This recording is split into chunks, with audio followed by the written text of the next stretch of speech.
अस्सलाम वालेकुम जी। बलूचिस्तान एक कहीं दास्तान के हवाले से मैं आपको एक अजूबा चीज़ सिखाता हूँ।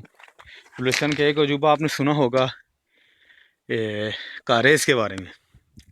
जी, कारेज़ वो अंडरग्राउंड पानी की वो नालियाँ थी या अंडरग्राउंड वो पानी है जिसके ज़रिए बलूचिस्तान में पानी एक जगह से दूसरी जगह पहुँचाया जाता था, ताकि वो सूरज की छाँव से बच सके और पानी ज़ाया ना हो।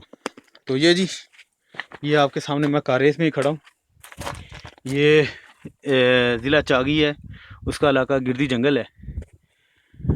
ये देखें, ये आगे तक जाती है। इधर से भी ये आपको मैं दिखाता हूँ।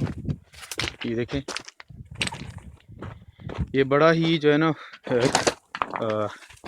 एरिया जो है ना वो अनएक्सप्लोर्ड है। ये देख सकते हैं आप, ये सारा आगे जो है ना, ये आगे दूर तक इस तरह ही जो है ना कारेज़ बनी हुई हैं। तो ये किसी वक्त में ये आबाद थी। तो अभी तो मैं ये याद रखिए, डिस्ट्रिक्ट चागी का ये इलाका जो है इसको गिरदी जंगल बोलते हैं।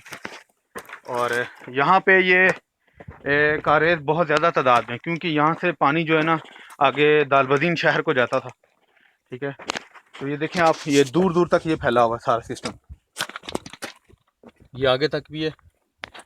तो अभी तो फ़िलहाल ये ख़त्म हो चुका है ये सिस्टम। तो अभी इंशाल्लाह जहाँ से ये पानी आता है वो आपको जगह दिखाते हैं। तो उम्मीद है जब आप इधर आएँ, बिल्कुल बलूचिस्तान सेफ़ है, पुरअमन है। मैं डिस्ट्रिक्ट चागी में खड़ा हूँ, ठीक है, और मैंने ये सारी ब्रोच बेल्ट करके आया हूँ, अकेला हूँ। तो ये बिल्कुल पुरअमन है। यहाँ पे आप आएँ, इस चीज़ को देखें, ये बड़ी एक अजूबा चीज़ है। ठीक है, इसको कारेज़ बोलते हैं। इजाज़त दीजिए, अल्लाह हाफिज़।